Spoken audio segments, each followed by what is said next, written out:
Bueno, Dios me los bendiga a todos.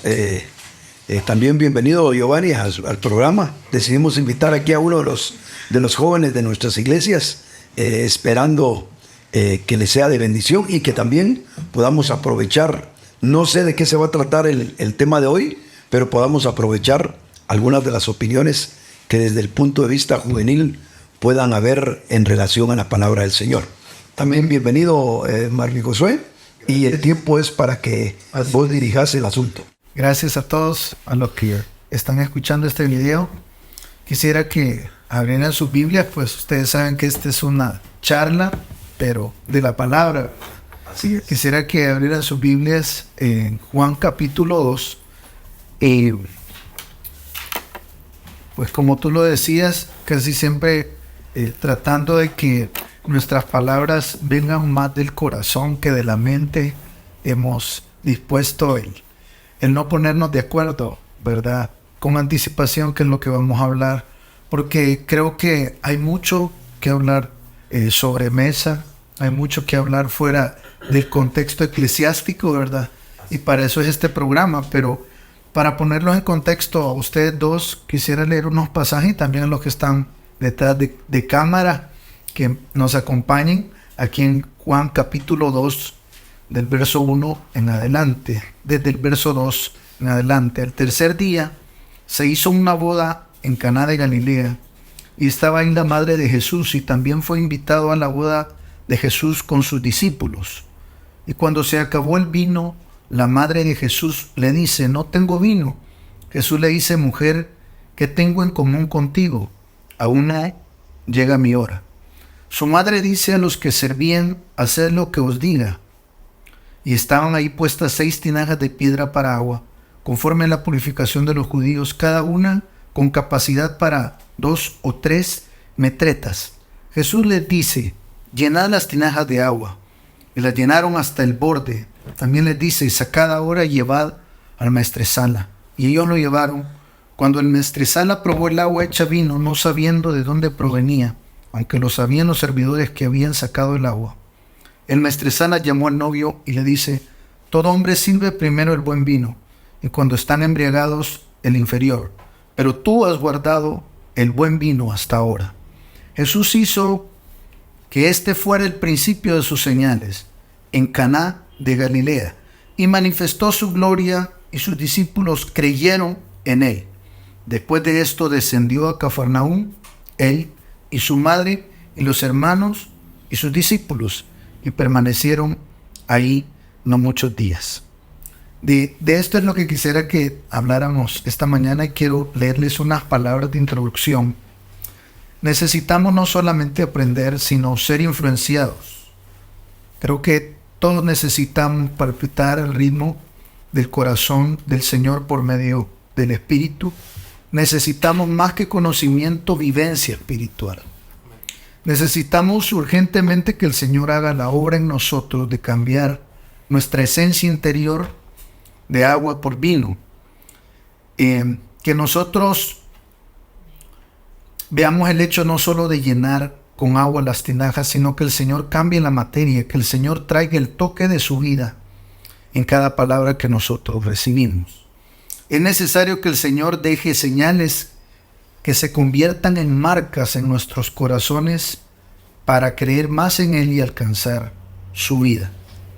El Evangelio de Juan es un evangelio que todos lo sabemos, bastante diferente en su narración a los primeros 3 evangelios. Es un evangelio basado, su tema preeminente es la vida del Señor, la vida del Verbo que se hizo carne y se imparte a nosotros como gracia, como verdad, gracia como disfrute divino y realidad como experiencia vivencial. Ahora, estos pasajes estos versículos que acaba de leer, son el principio, la marca, la huella que el Señor decidió dejar en sus discípulos, ¿verdad? Hubo un tema de hace muchos años que tú compartiste para irte también ahí refrescando, que se llamó vino celestial, ¿verdad? Y cuántas veces, cuántos creyentes no han hablado de estos versos Y yo quisiera pues que ahora, juntamente aquí con nuestro invitado de honor, tocáramos que el Señor, yo sé que hay más de alguna enseñanza guardada ahí, ¿verdad? Que el Señor un día nos dio en cuanto a esto, y sobre todo considerar que el Señor quiere también marcar nuestras vidas, ¿verdad? Como marcó en este momento, en esa boda marcó la vida de los discípulos. Les leo parte de lo que yo tengo acá. El milagro de las bodas de Caná refleja mucho de lo que Dios quiere obrar en nosotros. Y refleja mucho no solo de lo que el Señor quiere obrar en nosotros, sino cómo Él quiere obrar y cómo es su carácter, cómo es que Él lo realiza. Y este milagro quedó como el principio, como se lo repito, de sus señales que se llegaron a convertir en marcas en los corazones de los discípulos. Así que hoy que les he refrescado, les he leído todos los versículos de esto, para que ustedes juntamente conmigo me ayuden pues a edificarnos, básicamente como una reunión de edificación. Hablemos acerca de esta palabra, pero quisiera darle la palabra aquí a Marvin Neovelis. ¿Qué nos puedes decir de este escenario y de esto que el Señor decidió marcar? Tal vez antes de seguir, hacer el comentario de que narra también Juan 7 milagros al mismo tiempo de este. Y este fue el primero de 7 milagros que el Señor, hizo miles de milagros el Señor, ya, pero este fue uno de los que marcaron la vida de los discípulos, ¿verdad? Y marcaron también en mucho cómo es que Dios trabaja en nosotros. Amén. Amén. Bueno, pues pensando y repasando un poquito el pasaje la realidad es de que este pasaje nos refleja de una manera detallada, no solo de lo que Dios quiere hacer con nosotros, sino también de la, ¿qué diríamos? De cómo nos encontramos nosotros cuando el Señor empieza a trabajar en nuestras vidas. Y tal vez ahí se enfoca el escenario de las bodas de Caná, porque dice al inicio que el Señor fue invitado a esas bodas, mas sin embargo fue invitado, pero no fue protagonista. Y creo yo que uno de los primeros grandes problemas que tenemos nosotros cuando nos convertimos al Señor es que invitamos al Señor a nuestras vidas por nuestra necesidad, por muchas razones, pero en algún momento dado le abrimos paso en nuestro corazón al Señor. Él llega a nuestras vidas y ahí está, pero no se convierte en un ser protagonista. Y uno de los grandes conflictos que yo veo en la vida cristiana es cuando nosotros pretendemos tener al Señor, pero seguir siendo nosotros los protagonistas de nuestra propia vida. Y cuando eso sucede, entonces el Señor simple y sencillamente toma toda la paciencia del mundo y espera a que se nos acabe todos los elementos que tenemos nosotros para poder pretender ser protagonistas, ¿verdad? Y nuestro vino, que son todas las cosas que nosotros hemos conseguido a lo largo de nuestra vida, obviamente el vino nos habla del placer, nos habla de la fiesta, nos habla de todo lo bueno que nosotros pudimos haber conseguido en nuestra vida. Es el resultado, igual que el vino en esa fiesta, fue el resultado de todo el ahorro que tuvieron esa pareja para poderse casar y para poder tener ese fiestón que al final de cuentas no les alcanzó. Y es exactamente lo que nos sucede a nosotros. No recibimos al Señor, lo tenemos con nosotros, pero seguimos nosotros de protagonistas porque no queremos cambiar nuestra fiesta por lo que el Señor quiera. Y cuando eso sucede, termina la experiencia que encontramos acá, que precisamente es una experiencia en la cual no hay absolutamente nada que hacer más que experimentar la frustración, el fracaso, como le pasó a estos, y el Señor operando en el momento oportuno. Así que este pasaje describe de verdad algo así como el del hijo pródigo, ¿verdad? Que describe tanto detalle figurativamente hablando, de lo que el Señor hace en nosotros, lo mismo en qué momento el Señor actúa, cómo actúa y el cambio que hace. A mí voy a llegar hasta aquí, pero me llama la atención algo.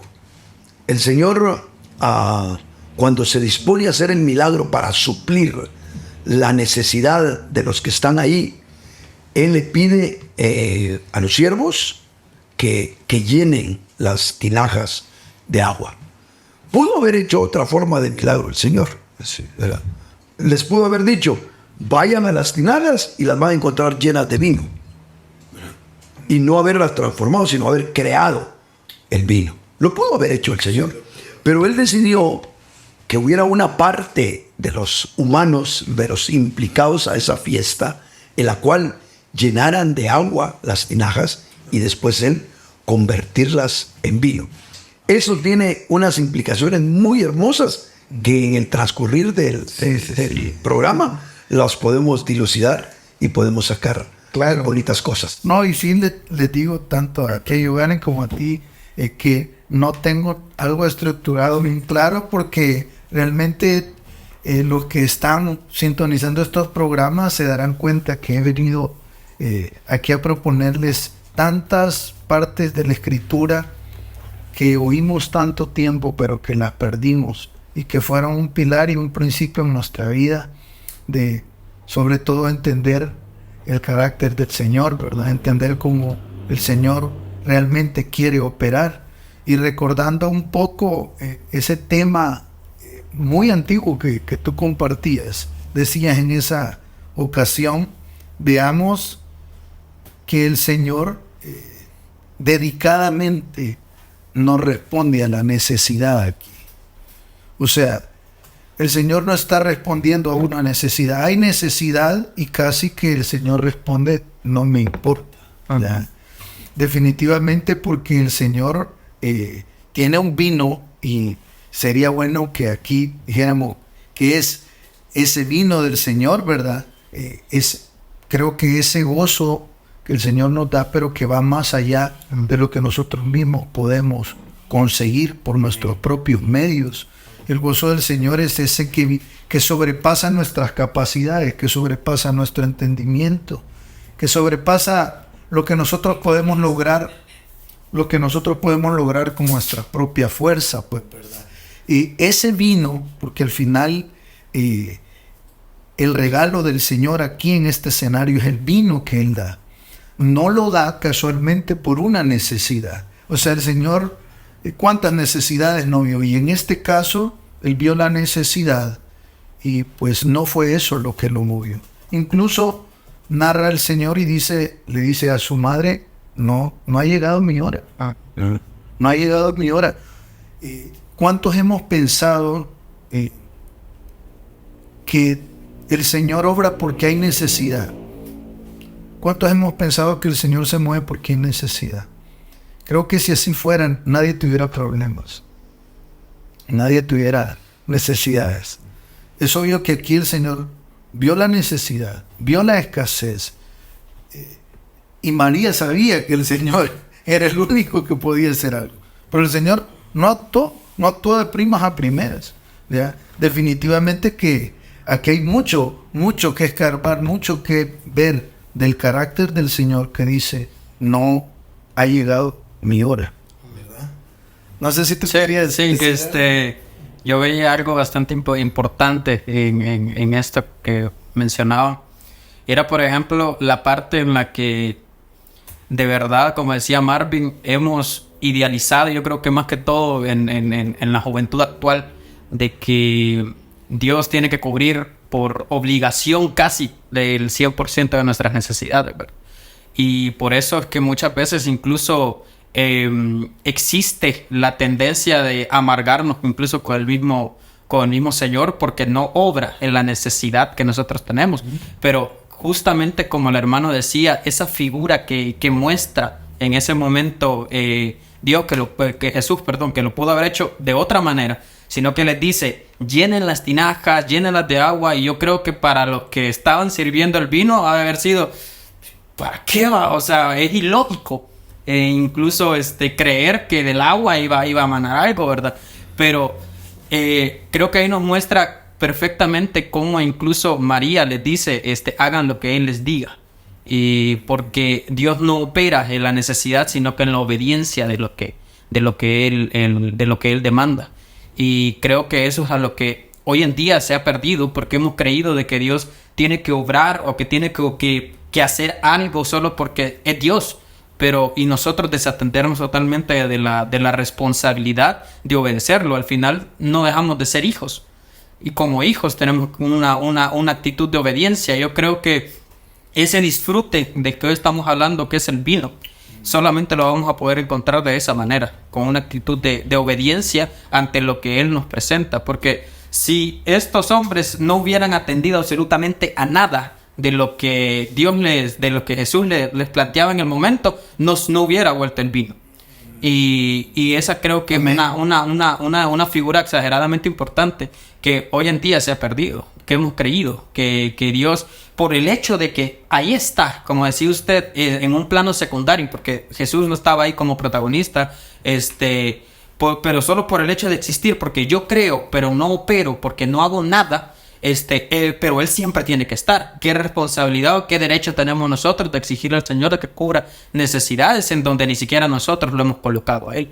Entonces creo que en otro contexto en donde Él hubiera sido tal vez o familiar o amigo cercano o algo por el estilo, en el caso de las bodas, creo que hubiera venido tal vez de Él, no sé, pero en este contexto Él opera porque María le dice. O sea, no es porque Él tenga la intención de operar. Y al final nos muestra esto de que no va a hacer Él algo si no obedecemos primero.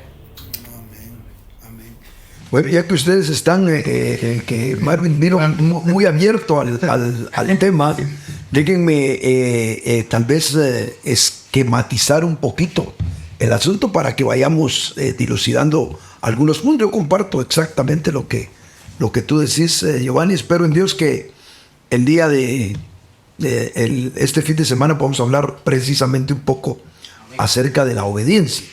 Pero para no estar hablando salpicado todo el asunto, déjenme ponerles un contexto. ¿Por qué no tomamos el pasaje y lo vamos dilucidando de los puntos importantes que se muestran acá figurativamente de lo que realmente el Señor va a hacer con nosotros? ¿Cómo es que Dios, diríamos, para poderle encontrar una centralidad al pasaje, cómo hace el creyente para obtener el vino del Señor? Ahí estaría, digamos, la buena pregunta que podríamos hacernos para contestarla.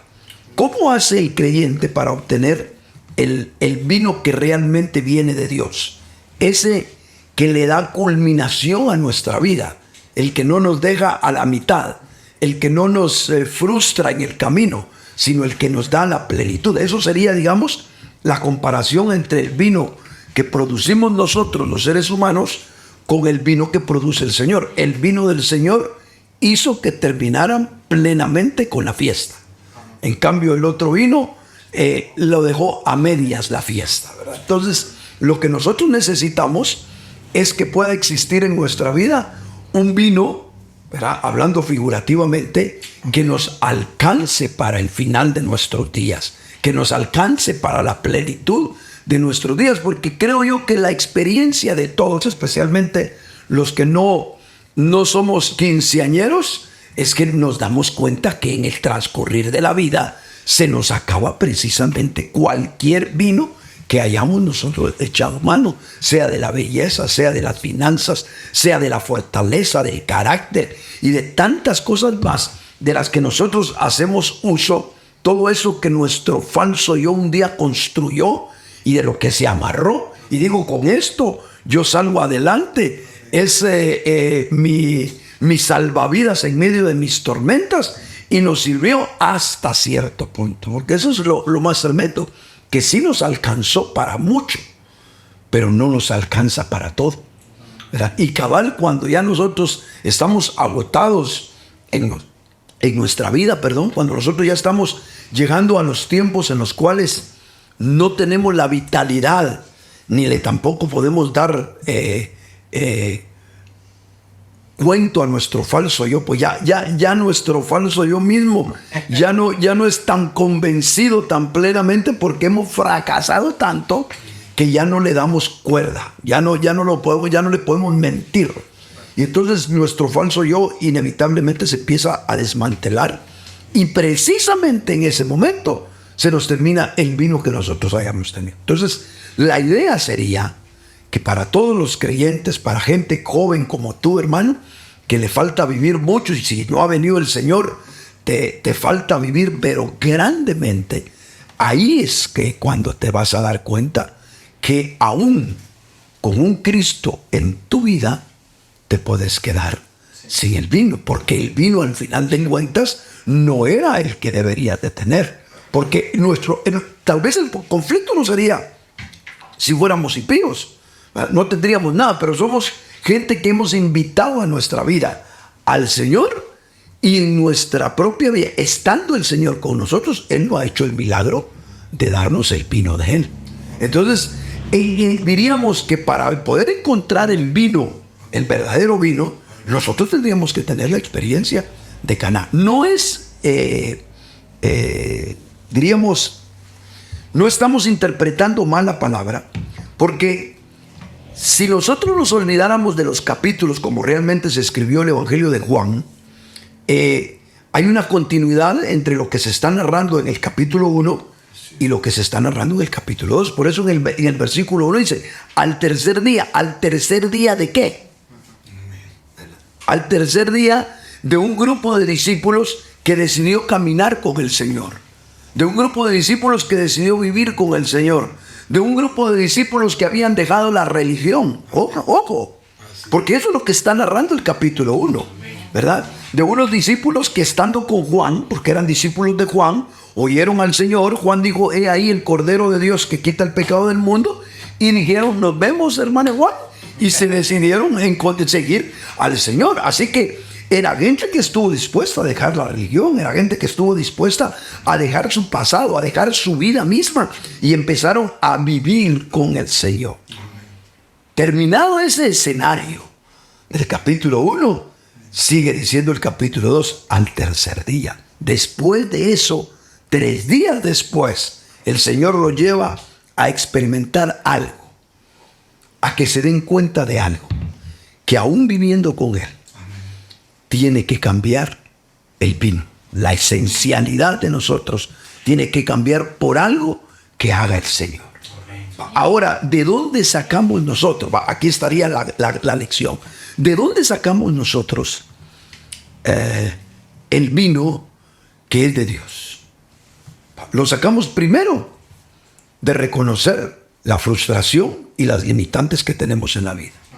Por eso el Señor agarró a los discípulos y les dijo, venga, se los voy a llevar a una fiesta. Imagínense usted dónde les iba a dar la gran lección el Señor a los discípulos. Vengan, se los voy a llevar a una fiesta. Vayan a ver ese par de novios. Hermanos, es que en una fiesta, miren usted, mire, posiblemente hayan matrimonios que a los 3 meses se están divorciando. Pero ténganlo por seguro que el día de la boda están alegres. Ya si pasara algo ahí sería algo completamente anormal. Ya sabemos que eso de forma normal no la miramos. Ni los de Hollywood ni los de Hollywood se divorcian en la misma boda. Entonces el Señor vino, agarró a los discípulos y les dijo, los voy a llevar a la plenitud de una pareja que está disfrutando la vida y que evidentemente la planificaron muy bien. Los voy a llevar ahí y observen. El Señor no se los dijo, pero Él se sentó con sus discípulos, ¿verdad? Porque dice que fue invitado a la boda de Jesús con sus discípulos. Así que le digo, siéntense, discípulos, y ahí se quedó el Señor esperando ¿qué? A que todo se acabara. Eso era lo que María, impulsada por la maternidad que tenía con Jesús, le dice, mira, no tienen vino. Y el Señor la tuvo que reprender, porque en la realidad lo que le estaba diciendo el Señor es, mira, María, no me confundas, porque no tengo en mi naturaleza nada que ver contigo. Este pasaje alguna vez yo lo usé cuando hablé acerca del el cigoto divino. No sé cuántos oyeron alguna vez este mensaje que yo di, pero el cigoto divino es el engendramiento de Cristo sin la participación de José, obviamente, pero sin la participación de María también. Entonces, él fue un cigoto, un engendro donde María lo único que hizo fue poner el bolsón llamado vientre para que el Señor creciera, pero no participó. Cuando le dice el Señor a María, ¿qué tengo en común contigo?, le está diciendo, no te confundas, porque mi naturaleza no es la tuya. En otras palabras, no me vengas a querer retorcer el brazo como las madres muchas veces hacen con los hijos, ¿verdad? Aquí tenemos de invitada a una madre, ya vamos a saludarla dentro de un rato, no se nos va a escapar, pero las madres son buenas para retorcer los brazos, ¿verdad?, de los hijos cuando quieren. Pero María intentó con brazo de carne, con sentimientos, con la parte emocional, a querer ver si el Señor reaccionaba, y el Señor la tuvo que parar. Porque las cosas de Dios no se van a dar a través del sentimentalismo, de la parte emocional, que eso es exactamente lo que el mundo religioso muchas veces pretende darnos, ¿verdad? Nos dan fiesta, nos dan algarabía, nos dan una tremenda alabanza, unos cultos fabulosos, y se pensaría que ahí está la victoria. Creo que los años nos han mostrado, ¿verdad, Mari?, que la cosa no es por ahí. No está mal, solo que simple y sencillamente el verdadero vino del Señor, no olvídese, no viene por danzar una hora enfrente del púlpito. Eso por lo menos se lo puedo asegurar a usted, no solo por la experiencia, sino por la palabra. Amén. ¿Verdad? Va más allá. El vino de Dios no lo agarremos nosotros con una algarabía enfrente de un gran grupo musical y un gran cantante de música cristiana. No tiene absolutamente nada que ver con eso, sino que estamos hablando de una transformación interior, que déjenme, ya se las voy a describir dentro de lo que cabe, que estoy viendo aquí en el pasaje. Así que lo primero que hace el Señor es que nos pone claro, que reconozcamos que lo que Él va a hacer no es producto de tu fuerza interior. Porque es lo primero que nosotros estamos tratando de hacer, tratando de emocionarnos, tratando de alegrarnos. Y yo sé, hermanos, que todos hemos tenido esa época de la vida cristiana, esa época niñesca de la vida cristiana, que pensamos que con agarrar energía y ser como muchachos, como Boy Scouts cristianos, vamos nosotros a salir adelante. Y por supuesto nos sirve un tiempo. Pero tarde o temprano nos damos cuenta que todo eso no llega, no se queda siempre a la mitad del camino uno cuando pretende vivir de ello. Y eso es lo que el Señor le dice ahí. Él le dice, no ha llegado mi hora. ¿Cuándo fue la hora en la que el Señor pudo obrar? Yo secundo las palabras de Giovanni, cuando los discípulos empezaron a actuar con obediencia. ¿Con obediencia a qué? Con obediencia a su palabra. Miren, ¿saben cuál es nuestro mayor conflicto?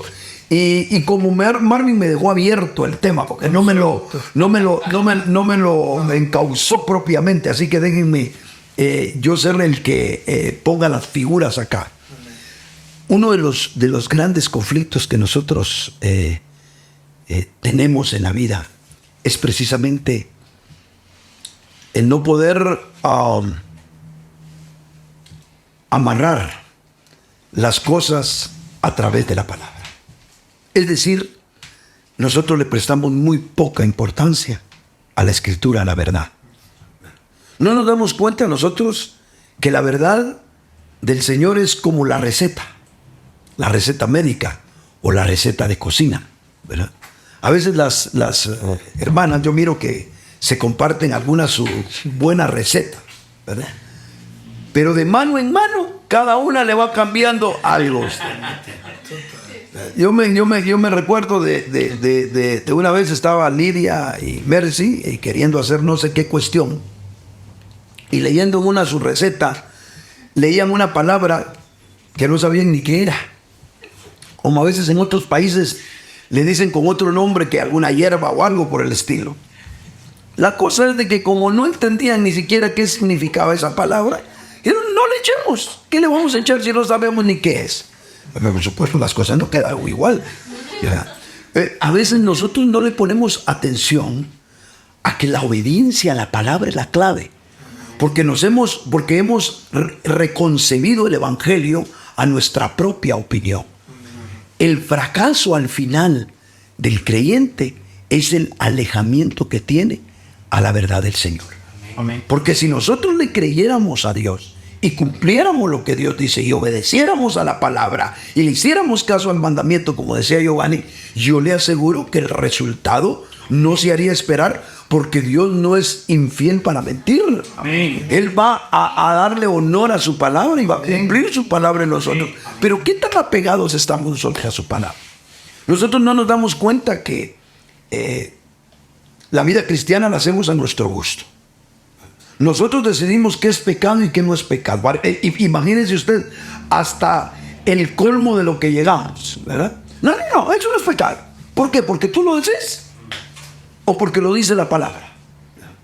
Entonces nosotros opinamos sobre qué es bueno, qué es malo, qué debemos de hacer, qué no debemos de hacer, cómo nos tenemos que reunir, cómo no nos tenemos que reunir, cómo debemos de caminar, cómo debemos de ser. Pues, y al final de cuentas tenemos unos pseudos evangelios nacidos de la concepción de algún líder, de alguna iglesia, de algún grupo de personas, o en todo caso de la liberalidad que cada quien ha mostrado en el evangelio.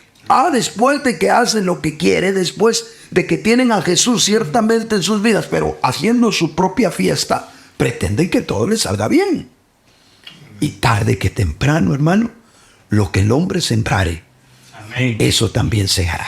Amén. Y eso es la gran lección que el Señor le está dando a este grupo de hombres que van a terminar siendo los apóstoles del Señor. No se confundan, las cosas de Dios se hacen conforme a la palabra de Él.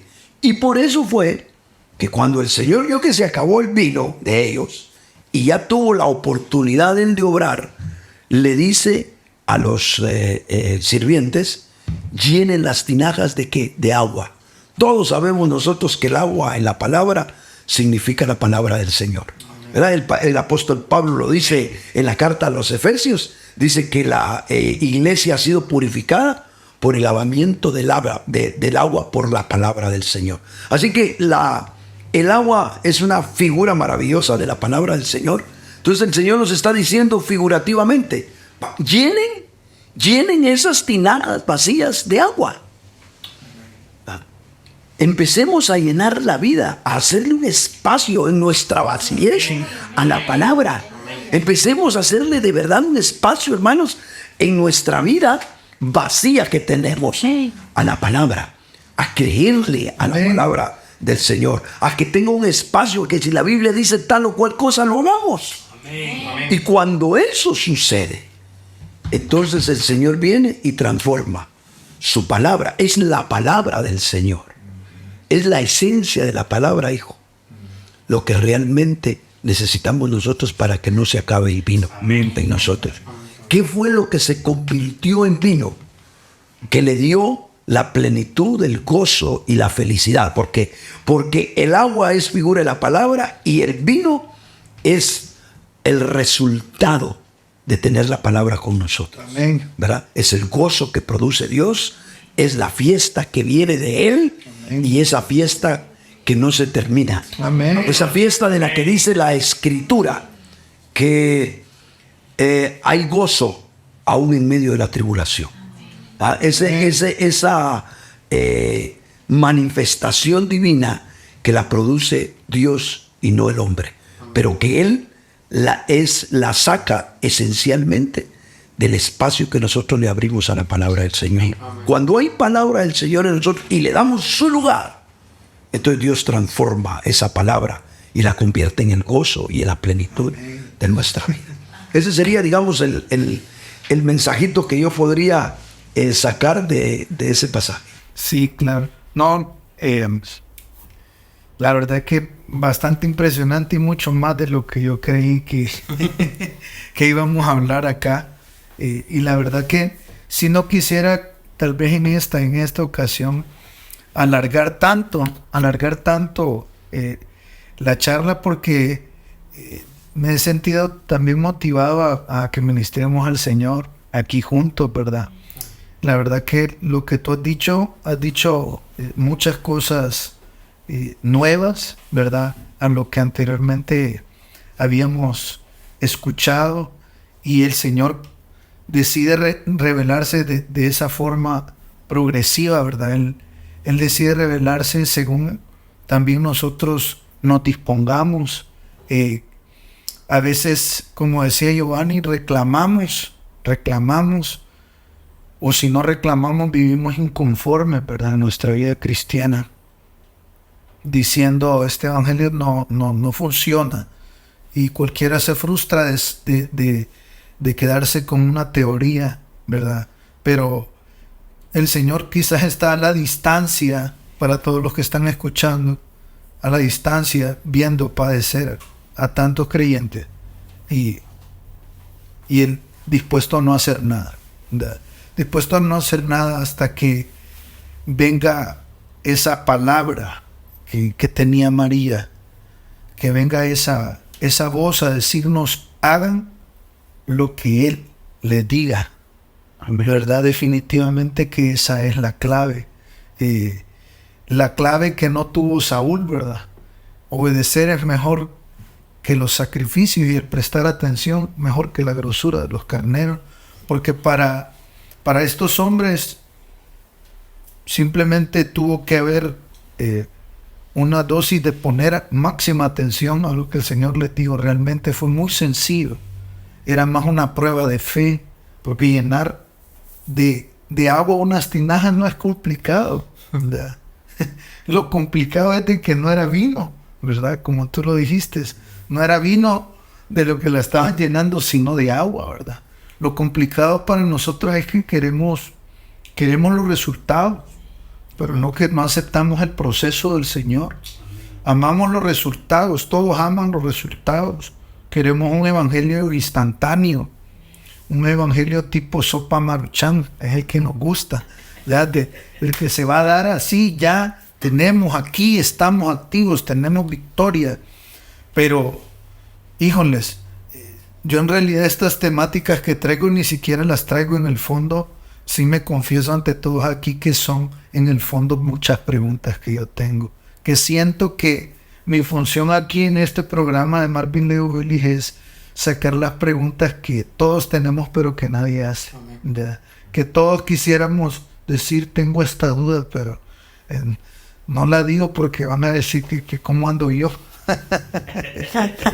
Sí, pero realmente otra de las cosas que me sorprende de lo que tú has dicho, me quisiera quedar más en lo que tú has dicho, es el hecho de que analicemos y pensemos todos de que podemos tener al Señor y quedarnos sin el pino, ¿verdad? El Señor ahí está, porque Él es fiel para estar ahí, ¿verdad? A pesar de que cuántos de nosotros lo tenemos a nivel de invitadito, ¿verdad? De invitadito y sentado quizás hasta el fondo, ¿verdad? No es ni invitado especial, no estaba catalogado el Señor. Así creo que la primera oficial invitada era María, y Él llegó ahí, pues, ¿verdad? ¿Cómo está el Señor en nuestra vida, hermanos? Ya, definitivamente que no puedo agregar mucho lo que tú has dicho, porque para mí ese es el centro. Amén. Pero creo que la atención plena a dónde está la palabra que el Señor da. ¿Cómo lograron estos hombres pegarle cabal al centro cuando les dio la clave María, hacer todo lo que Él os diga, solo de una forma, poniendo una atención plena al Señor? Amén. ¿Verdad? Yo creo que esa atención plena, devolver nuestra mirada al Señor, nos va a hacer escuchar las palabras de la misma persona del Señor que brotan desde nuestro interior, ¿verdad? Porque hay un escenario, había una boda ahí, había ruido, había música, había... no eran las bocinas Bluetooth de ahora que estaban sonando, pero había ahí algo que estaba sonando, un chonguengue ahí, ¿verdad? Así como se pone de buena una boda. Y para cumplir esta ordenanza de María, había que poner una atención plena, porque en medio de la bulla había que escuchar al que valía la pena escuchar, ¿verdad? Yo creo que eso es lo más valioso que tenemos, ¿verdad? Nosotros poder atender esa voz. No encontramos la voz del Señor, simplemente decimos, el Señor no me habla, pero es que nunca nos hemos dispuesto a ponerle una atención plena, primero con la disposición de tirar todo lo que nosotros pensamos y opinamos, porque una atención plena con una actitud de fe, yo creo que también la obediencia es una fe madura, ¿verdad? Yo no puedo obedecer aquello que no creo, ¿ya? Si alguien me está diciendo algo y yo no creo que sea mi jefe en mi trabajo, yo le digo, ¿vos quién sos? Pero si yo sí sé que es mi jefe y lo creo, le obedezco, ¿verdad? Y definitivamente necesitamos esa fe. Esa fe, todos los creyentes también, de darle la autoridad al Señor que Él tiene en nuestra vida, ¿verdad? Definitivamente que el Señor no es un Dios, es un Dios de autoridad, pero no es un tirano. Nunca entrará a donde a Él no se le considere, pero Él va a estar con toda su autoridad y su fuerza donde están aquellos creyentes que tengan la fe, la certeza de su autoridad, ¿verdad? Y creo que esa parte es la que a tanto nos ha faltado, ¿verdad? Ya.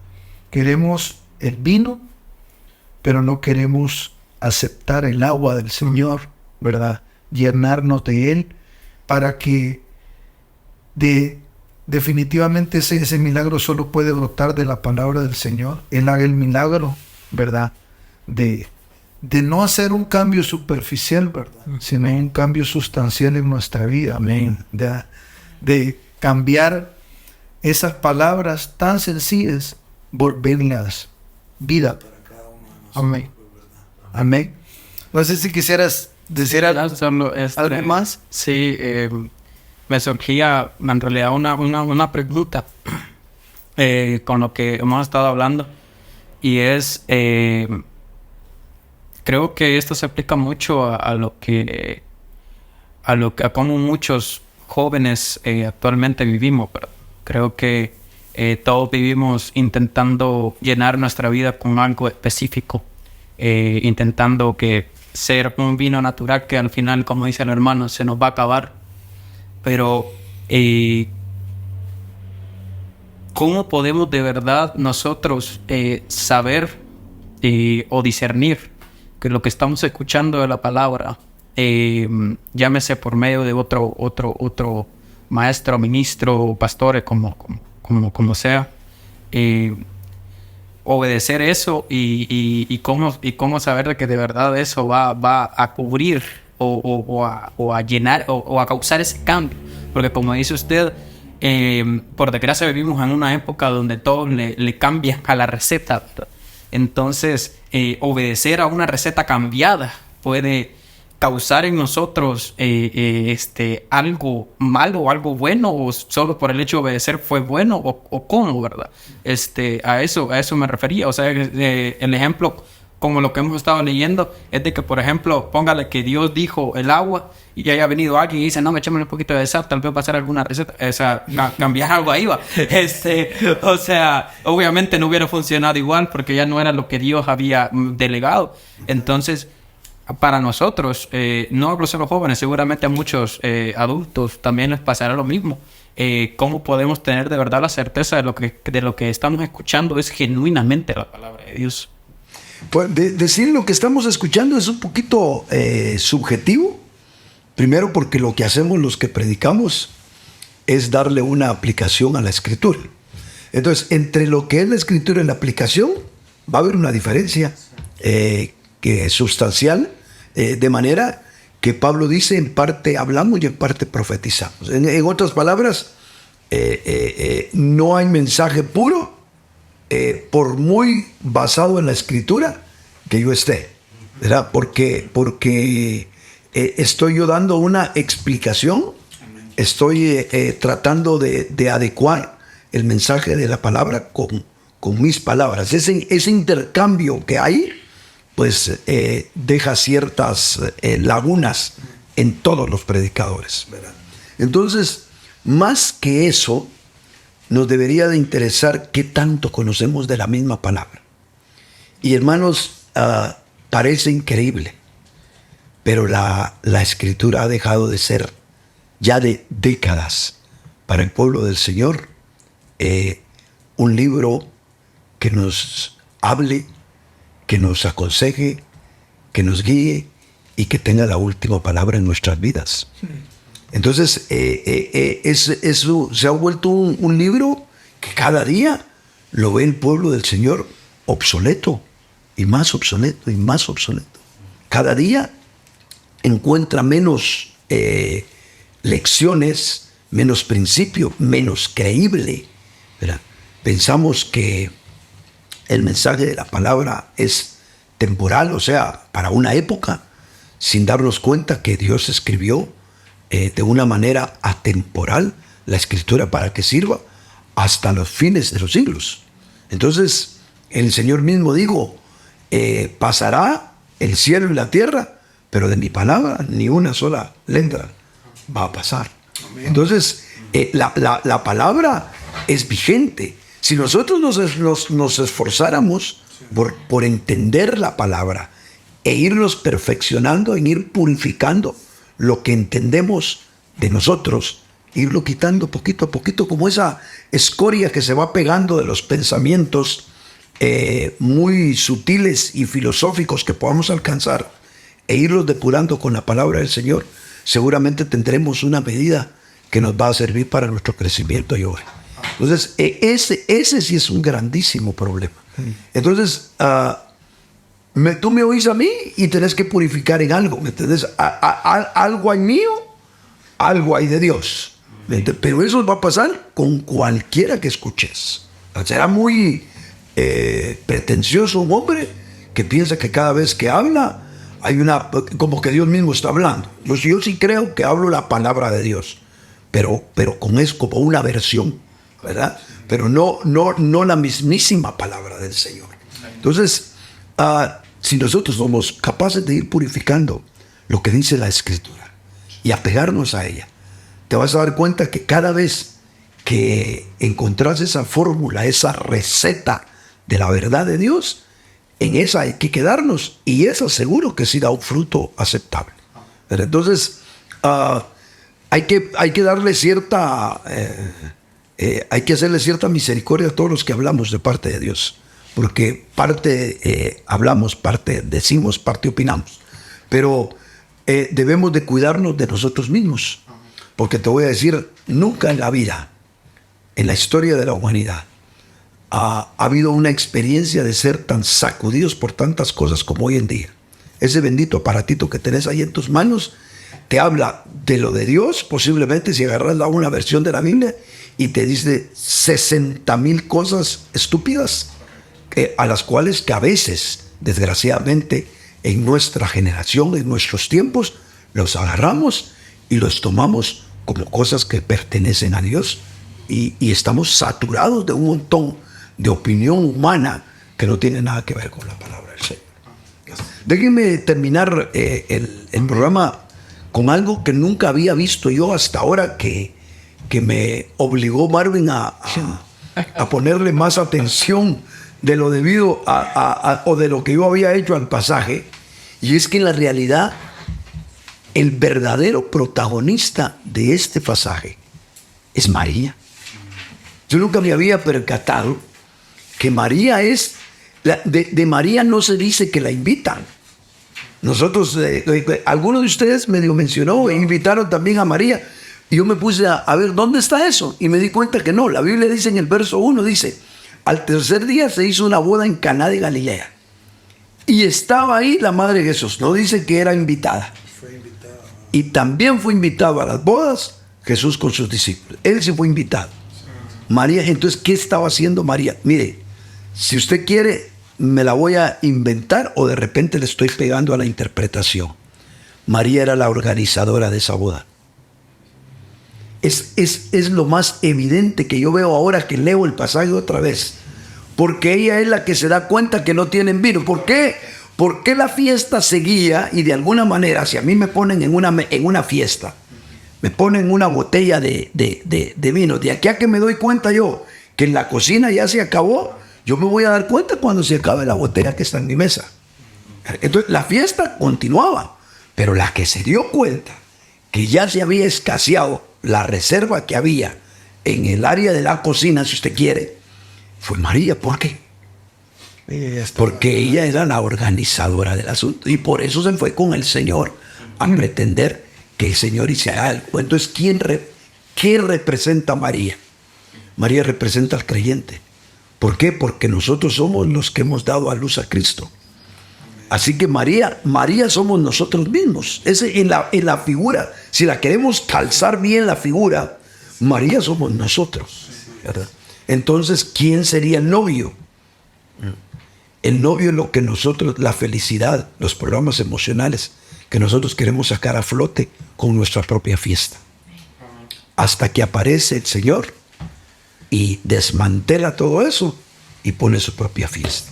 Bueno, pero hay que quede eso como pero ese sería, ¿verdad?, el verdadero sentido del pasaje. Amén. Amén. Pues con intención tratamos de siempre el tiempo, miren cómo está, pero de todas formas no quisiera finalizarlo ya ahí, solo ponerle una pausa, porque quisiera un momento, aunque sea un par de minutos, oráramos y también ministráramos al Señor, ¿verdad? Creo que esto, todos los que estamos acá, nos ha venido a refrescar el Señor, ¿verdad?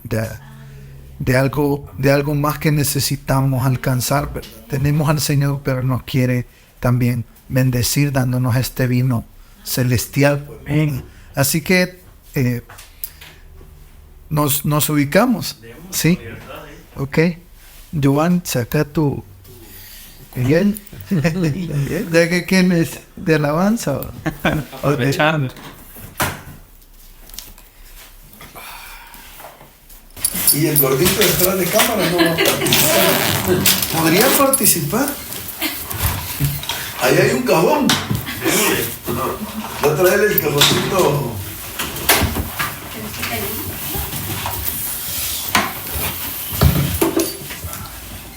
Chulada ese.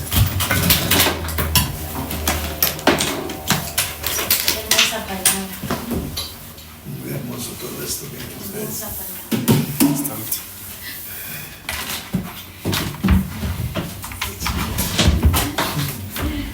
Yo meditaba hace como unos 3 días y le estaba clamando al Señor y me conmueve, este tema me conmueve. Siempre los temas de Mervyn Leo May para mí son una bendición, la verdad. Han cambiado muchas cosas en mi vida.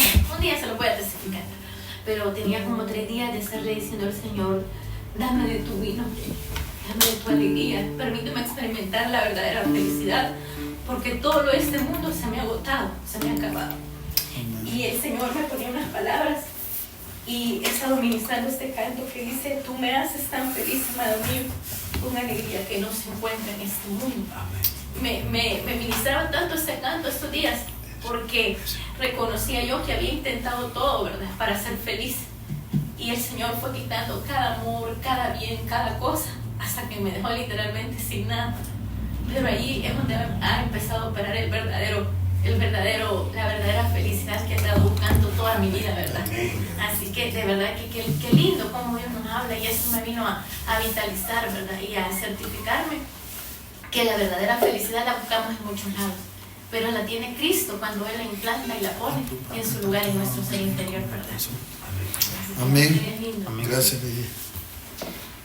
Vamos a entonces entonar esa alabanza.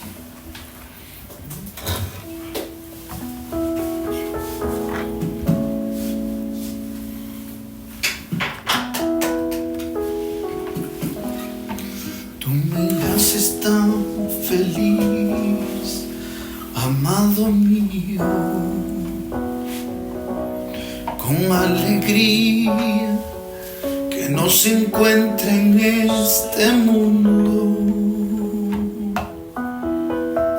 Tú me haces tan feliz, no lo puedo callar, que todos sepan, Señor, que me haces tan feliz.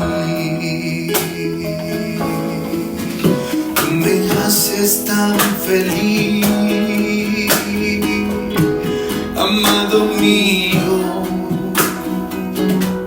con alegría que no se encuentra en este mundo. Tú me haces tan feliz, no lo puedo callar, que todos sepan, Señor, que me haces tan feliz. Tú me haces tan feliz, amado mío, con alegría que no se encuentre en este mundo. Tú me haces tan feliz, no lo puedo callar, que todos sepan, Señor, que me haces tan feliz. No es más, digámoslo. Tú me haces tan feliz, amado mío, con alegría que no se encuentra en este mundo, Señor. Tú me haces tan feliz, no lo puedo callar, que todos sepan, Señor, que me haces tan feliz. Tú me haces tan feliz, no lo puedo negar, que todos sepan, Señor, que me haces tan feliz.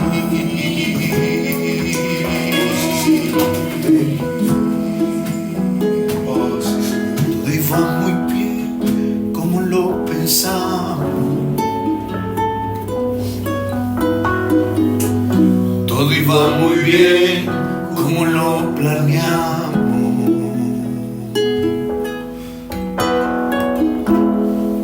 pero ocurrió lo inesperado.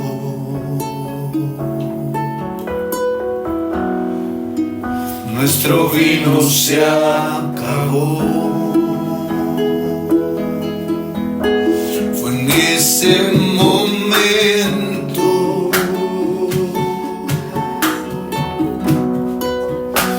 que todo se acababa.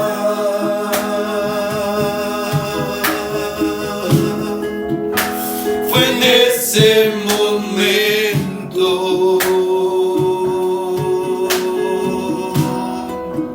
que tu obra llegó. En ese momento, Señora, fue en ese momento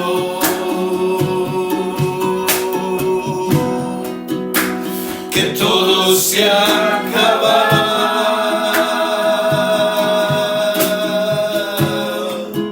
Y fue en ese momento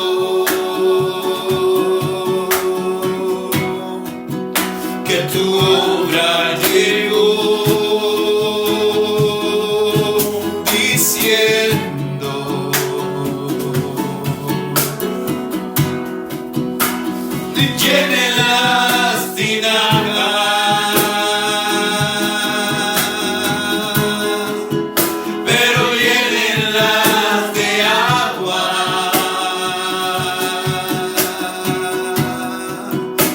Y denla probar,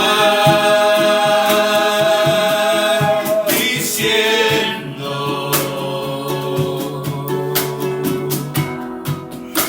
y llene las tinajas,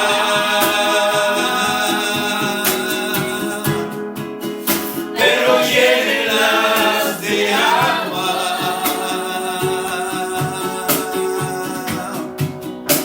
Y denla probar.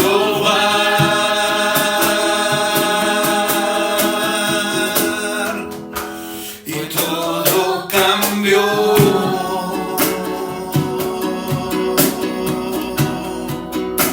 Y todo cambió.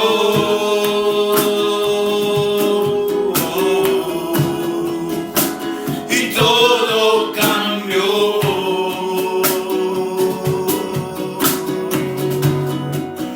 Por tu obra, Jesús.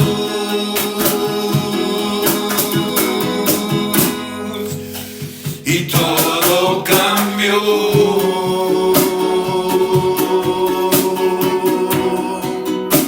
Y todo cambió.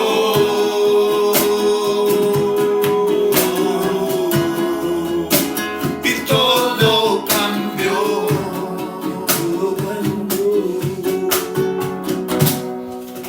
Por tu obra, Jesús.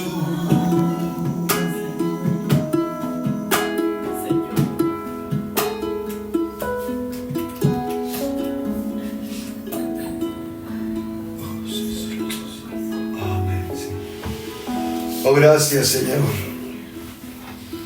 Gracias por permitir, Señor, que nuestro vino se acabe.